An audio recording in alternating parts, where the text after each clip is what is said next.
Assalamualaikum warahmatullahi wabarakatuh. Nama diberi Haziq Nazrin bin Hairul Nisham dan nombor matrik 1250306.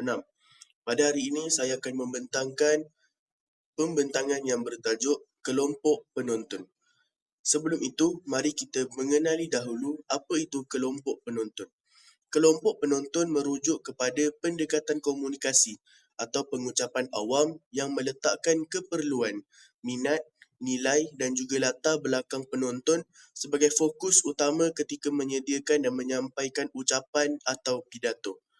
Secara ringkasnya, ia membawa kepada definisi seseorang pemidato sentiasa memikirkan siapa pendengarnya dan menyesuaikan kandungan bahasa serta cara penyampaian supaya mesej dapat difahami dan diterima dengan berkesan oleh penonton dan juga pendengar.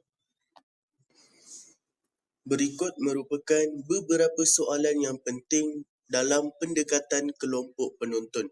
Sebelum berucap, pemidato ataupun penceramah perlu bertanya, siapakah yang mendengar ucapan saya? Seterusnya, apakah yang saya mahu mereka tahu, percaya atau lakukan selepas mendengar ucapan saya ini? Dan yang terakhir sekali, apakah cara yang terbaik untuk menyampaikan mesej tersebut? Seterusnya, kita bergerak pula kepada ciri-ciri kelompok penonton. Ia mempunyai 3 ciri-ciri utama. Yang pertama, memahami penonton, iaitu mengetahui umur, tahap pendidikan, budaya, minat dan juga pengetahuan sedia ada penonton. Ciri-ciri yang kedua pula, menyesuaikan mesej, iaitu penggunaan bahasa yang baik, contoh dan fakta yang sesuai dengan latar belakang penonton.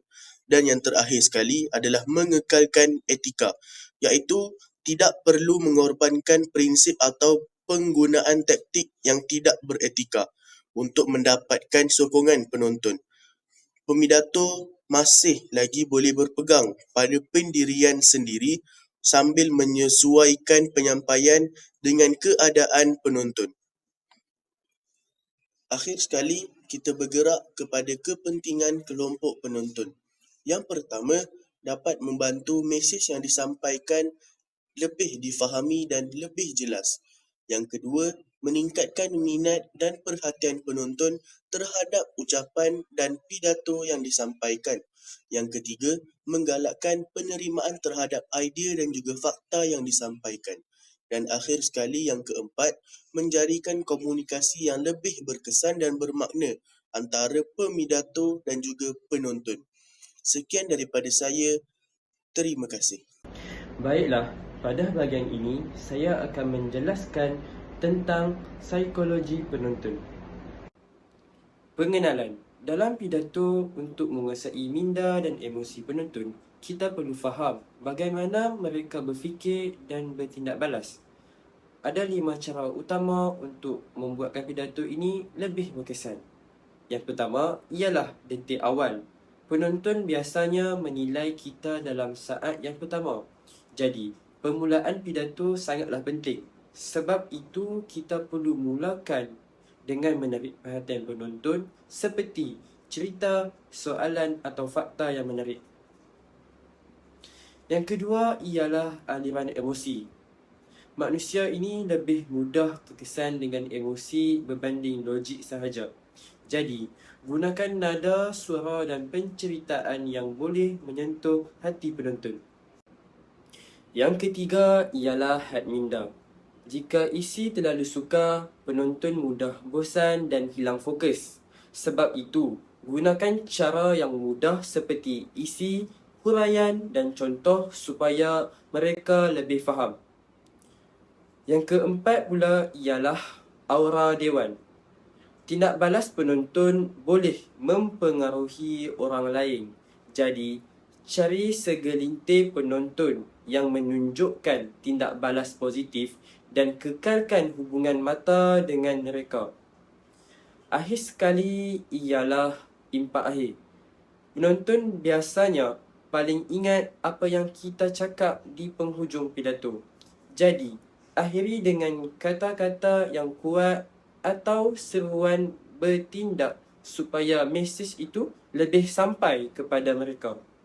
Seterusnya, kita akan pergi ke demografi audience analysis, di mana analisis khalayak yang berfokus pada faktor demografi seperti umur, jantina, agama, orientasi seksual, keahlian kumpulan dan latar belakang kaum, etnik atau budaya. Ia terdiri daripada dua langkah. Yang pertama, mengenal pasti ciri demografi umum khalayak, dan kedua, menilai kepentingan ciri-ciri tersebut terhadap situasi pengucapan yang tertentu. Walaupun analisis khalayak demokrasi boleh menjadi alat yang berguna untuk memahami khalayak anda, seperti semua alat lain, ia juga boleh digunakan dengan cara yang salah.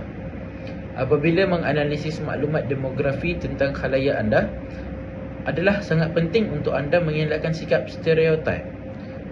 Stereotip melibatkan pembentukan gambaran yang terlalu diringkaskan, oversimplified, tentang kumpulan orang tertentu, biasanya dengan mengandaikan bahawa semua ahli dalam kumpulan tersebut adalah sama. Seterusnya, analisis khalayak situasi ataupun situational audience analysis, di mana analisis khalayak yang berfokus pada faktor situasi, seperti yang pertama, saiz khalayak, yang kedua, keadaan fizikal persekitaran semasa pengucapan, yang ketiga, kecenderungan ataupun sikap khalayak terhadap topik seperti minat, pengetahuan dan pandangan. Selain itu, kecenderungan ataupun sikap khalayak terhadap penceramah, dan akhir sekali, kecenderungan ataupun sikap khalayak terhadap majlis atau acara tersebut. Bismillahirrahmanirrahim. Audience adaptation. Maksudnya adalah menyesuaikan isi, bahasa dan gaya penyampaian pidato mengikut keperluan, minat, pengetahuan dan jagaan penonton agar mesej dapat difahami serta diterima dengan lebih berkesan. Tujuannya adalah menarik perhatian penonton, meningkatkan keberkesanan penyampaian dan memastikan mesej sampai dengan jelas. Bagaimanakah pemidato mencari kesesuaian dengan penonton?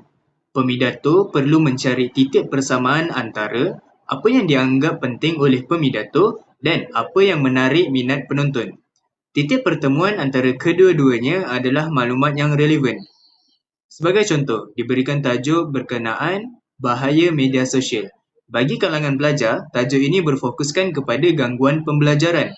Manakala bagi kalangan ibu bapa, tajuk ini berfokuskan kepada keselamatan anak-anak. Bagaimanakah pemidato menyesuaikan diri dengan penonton sebelum dan semasa berpidato? Sebelum berpidato, pemidato perlu mengenal pasti umur dan latar belakang penonton serta mengetahui tahap pengetahuan mereka. Kemudian, pemidato perlu memilih bahasa dan contoh-contoh yang sesuai untuk digunakan di dalam pidato yang akan disampaikan. Semasa berpidato pula, pemidato perlu memerhatikan reaksi penonton serta mengubah nada suara jika ada keperluan. Dan pemidato perlu memberi penjelasan tambahan jika penonton kelihatan keliru. Kesimpulannya, pemahaman terhadap kelompok penonton sangat penting dalam pidato kerana ia membantu pemidato menyesuaikan isi, bahasa dan gaya penyampaian mengikut keperluan serta jangkaan khalayak.